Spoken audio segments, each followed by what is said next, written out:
ले चलते हैं यूपी के लखनऊ, जहां पर इस वक्त सीएम योगी आदित्यनाथ पहुंचे हुए हैं और विकसित भारत संकल्प यात्रा के तहत लाभार्थियों से बातचीत कर रहे हैं।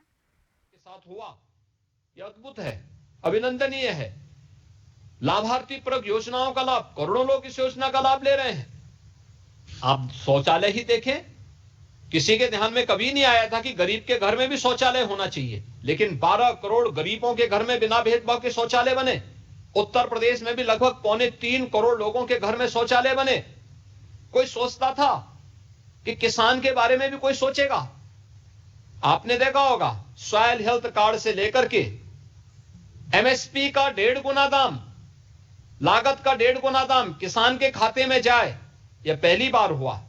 और प्रधानमंत्री किसान सम्मान निधि में देश के अंदर 12 करोड़ किसानों को 6,000 रुपए सालाना, जिसमें 2 करोड़ 63 लाख किसान अकेले यूपी के अंदर लाभान्वित हो रहे हैं। ऐसे ही देश के अंदर 4 करोड़ गरीबों के मकान बन गए प्रधानमंत्री आवास योजना में, और अकेले उत्तर प्रदेश से 55 लाख गरीबों के आवास बने हैं। ऐसे ही आयुष्मान भारत योजना के अंतर्गत देश के अंदर 50 करोड़ लोगों को 5 लाख रुपए की स्वास्थ्य बीमा की गारंटी मिली है, तो उत्तर प्रदेश के अंदर 10 करोड़ लोगों को इस योजना का लाभ मिल रहा है। यानी 10 करोड़ लोग सीधे सीधे 5 लाख रुपए की सालाना स्वास्थ्य बीमा की गारंटी प्राप्त कर रहे हैं। 1 डिस्ट्रिक्ट 1 मेडिकल कॉलेज की योजना, हर घर नल की योजना, जो देश के हर नागरिक के जीवन में व्यापक परिवर्तन कर रहा है। और उन योजनाओं की जानकारी होना, कोविड कालखंड में आपने देखा होगा, पूरे देश के अंदर 80 करोड़ गरीबों को फ्री में राशन की सुविधा का लाभ मिला, और ये अगले 5 वर्ष तक मिलेगा। तो उत्तर प्रदेश के अंदर 15 करोड़ गरीबों ने इस योजना का लाभ लिया, और अगले 5 वर्ष तक इस योजना का लाभ लेते रहेंगे।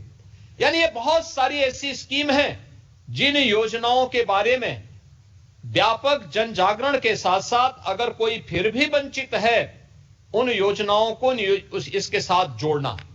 लेकिन इसके तो आधार हैं। एक, जहां हम लोग इस वीडियो वैन के माध्यम से चौपाल लगा करके ग्रामीण क्षेत्र में कार्यक्रम करके इन योजनाओं के बारे में व्यापक जन जागरण के अभियान के माध्यम से इस कार्यक्रम को आगे बढ़ाएंगे और बढ़ा रहे हैं, वहीं साथ ही साथ हमारा दायित्व बनता है कि विकसित भारत संकल्प यात्रा जब हमारे गांव में आए या हमारे कस्बे में आए, तो उसमें हजारों की संख्या में स्थानीय वाद्य यंत्रों के माध्यम से हर्षोल्लास के साथ प्रधानमंत्री जी के इस विजन को पूरे स्वागत के साथ हम अगवानी करें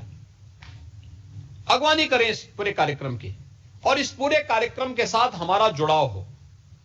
हमारा प्रयास होना चाहिए कि हर एक विकसित भारत संकल्प यात्रा में कम से कम 1500 से 2000 लोगों की उपस्थिति हर एक कार्यक्रम में उपस्थित हो। प्रतिदिन 4 कार्यक्रम होने हैं, यानी प्रतिदिन प्रदेश के हर वैन के द्वारा 2 कार्यक्रम आयोजित होने हैं, और 536 वीडियो वैन हैं।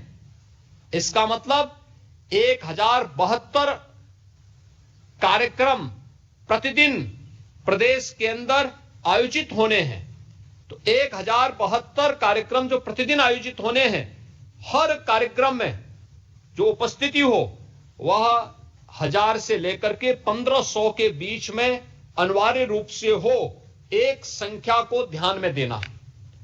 दूसरा, इस आयोजन में अधिक से अधिक वे लोग पहुंचे जिन लोगों को अब तक योजनाओं का लाभ प्राप्त हुआ है। इन योजनाओं में, जैसे मैंने पहले भी कहा, प्रधानमंत्री आवास योजना है, स्वच्छ भारत मिशन के अंतर्गत शौचालय प्राप्त किए हुए लोग हैं, आयुष्मान भारत की योजना है, पीएम गरीब कल्याण अन्न योजना